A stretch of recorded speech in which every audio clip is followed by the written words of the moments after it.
Hello guys, this is Nendi Africa. This is your YouTuber from Nigeria. What I want is an Africa that unites equally with the world, equal partnership. An Africa where I can see African presidents among the G20, among the G7. That is the Africa of my dream. That is the Africa that I want. So my topic is how Africa has used its natural environment for sustenance. Why Africa is consuming its forest without replacing. Since creation, we have utilized our environment primarily for survival as food, as shelter, as medicine, as energy, and many more. In many other African countries, more than half of us depend on the forest for vital energy. It means we have regularly burnt the wood for cooking since the world began.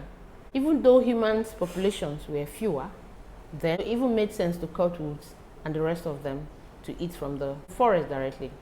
But we have continued to depend on the trees for fuel, despite population escalation.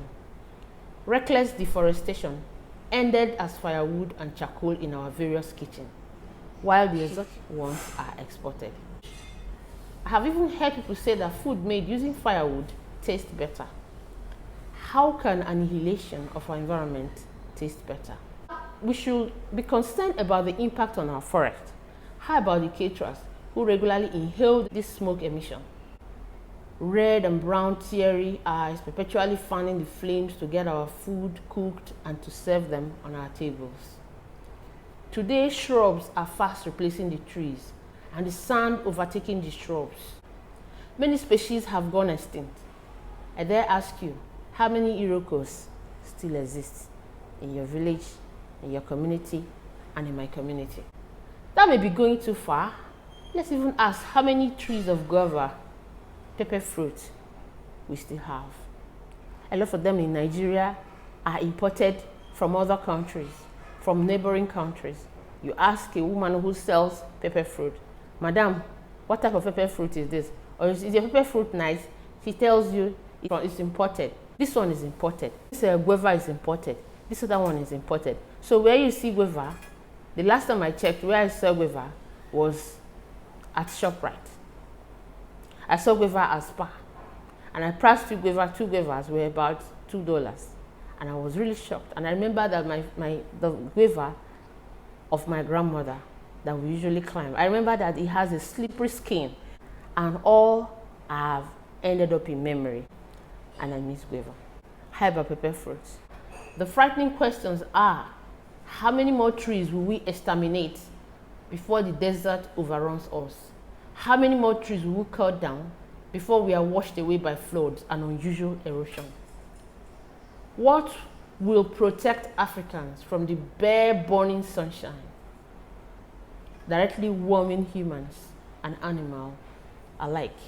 Will crops survive this scalding sun?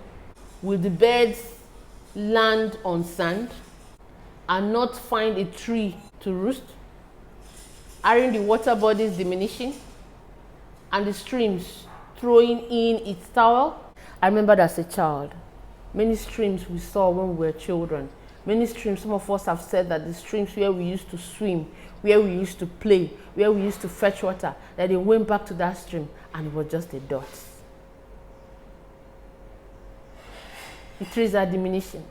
The water bodies you go to, when you pass in the past, when you pass River Niger, you see a lot of waters. But now if you pass it, it's like a football field in the River Niger. And the same with other rivers. Our president has been worried about Lake Chad Basin, how it's been diminishing. One of the major reasons why people go to war, why people fight, and why there is lack of peace is lack of water. Then on the part of the government, gas flaring and not cooking gas is what African leaders have given us. We must now elect leaders who know how to, not those we know. For it is then and only then can we hold them to account and ask questions. Our forebears have used the wood and the charcoal for so long. It is now time to stop. We shall now switch to clean energy. We will plant trees forthwith and not cut down without permission. Every man and woman shall plant. We shall no longer discard the seeds of mangoes, of pears, of avocados, of apples, of guavas, of soursop, of pawpaw, of cashew, of oranges. We shall plant almonds, name it, all types of plants. Africa, if you eat apple today in Nigeria, that apple was imported. If you eat almond today, almond was imported. I remember that as a child that we had almond trees everywhere. Almond trees is that tree we used to call fruit. In my primary school, we called it fruit. We had a fruit tree that received the highest stones of its life. This was the fruit tree near my primary school. So we stoned this tree because we wanted this. When we are thirsty, when we are hungry, what we go to is those almond trees. And today, my primary school is still where it is, but the almond tree is no longer there. So what has happened? So from eating almond trees that we ate about several years ago, what the children now eat is to eat sugar and to drink sugar, a carbonated drink. So what happens to the health of those children?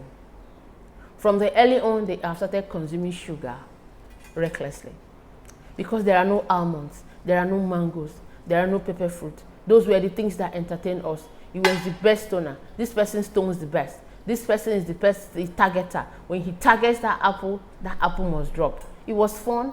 We had a lot of stories to share. We had a lot of people who said, "Why do you stone my apple?" A lot of people didn't want to have anything to do with us in primary school. Some very mean ones. They didn't know how to go about it.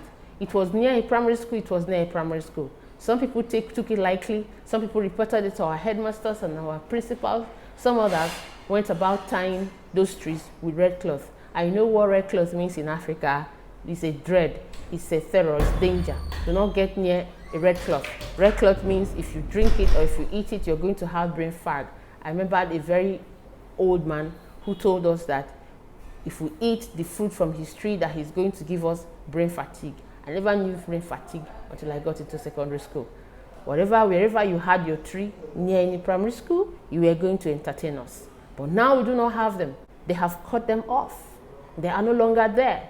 Yeah, the schools are there. They have more population now, but there are no longer almonds. So if you see almond, if you see anyone eating almond in Nigeria, it's a matter of status. Not everybody eats almond. Almonds are imported. What has happened to our almonds? So plant whatever you can plant. Name it. All types of fruit. We shall plant when a child is born because it takes years for these fruits to grow. We shall nurture and transfer random plants. Occasionally we go to our environment and we see mangoes.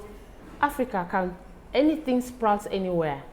Mango, you just discard your mango tree and the next thing it has grown. So when we see those mango trees now, we shall no longer throw them or weed them off. What we will now do is to transfer them to a permanent place. Do not bother whether you are a tenant or you are a landlord. Please plant, because if the world ends, whether you be tenant or you are a landlord, you are going to end with it. Plant. Take it to a space.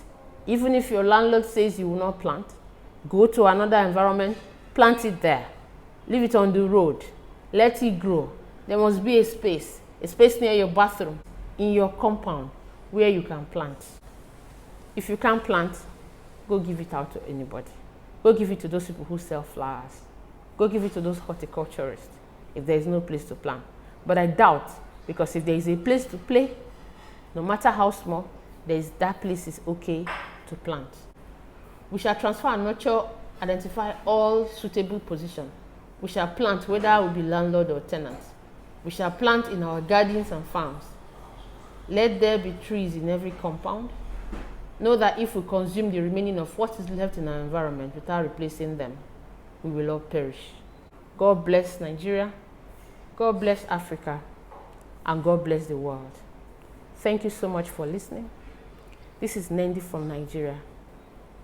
Please subscribe and share this video. Thank you so much for listening, and I appreciate your time here as always. From me, bye until I come your way next time. Thank you.